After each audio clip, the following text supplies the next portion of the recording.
कि इन्होंने अत्याचार की सारी सीमाएं पार कर दी।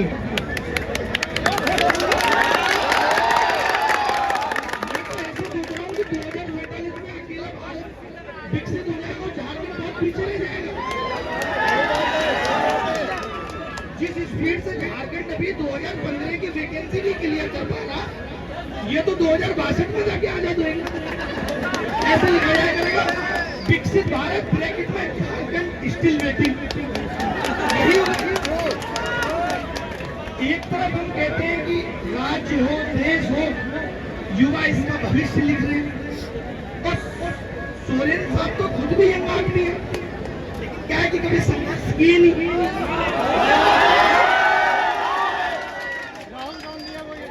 परिवारवाद के चलते सीएम बन गए।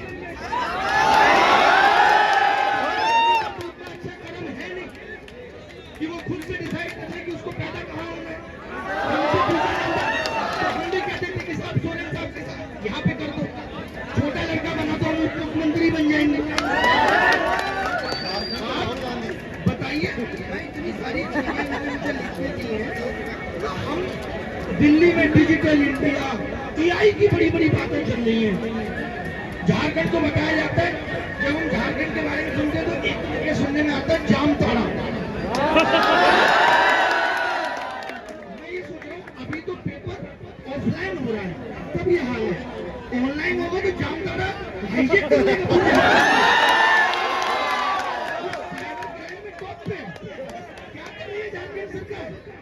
और झारखंड को तो दुबई हो जाना चाहिए था, जितना कोयला झारखंड के पास है। ये कह रहे हैं वहाँ भी माइनिंग करेंगे, वहाँ भी आपके अड़ोस पड़ोस के कई लोग होंगे जिनको आप अमीर होते हुए देख रहे हो, लेकिन आप आए हो क्योंकि उन्हीं को मौका मिल रहा है कि सरकार तक अच्छा पैसा पहुँचा रहे हैं। जैसा मुझे पता चला कि यहाँ सीआईडी ने जांच की है पेपर लीक की, मतलब दुनिया देश चांद पहुंचने की बातें कर रहे हैं, और ये एक कमरे में बैठ के लोगों की ओएमआर बना रहे हैं। कितना हसीन काम है। और सीआईडी ने पकड़ लिया एक ऐसे आदमी को, हम लोग को एक बात शायद आप लोगों को पता ना हो, मैं आपको बता दूं, अगर ऑफलाइन एग्जाम में नकल होती है तो परीक्षा रद्द होती है, होगी। ऑफलाइन में आप पकड़ नहीं सकते किसी को। जहां हम कह रहे हैं कि पूरा देश डिजिटल हो गया, जगह जगह सीसीटीवी कैमरे लगे हैं, और पता नहीं कैमरों का हैंडल किधर घुमा दिया गया है कि वो ऐसी ओएमआर को नहीं पकड़ पाता।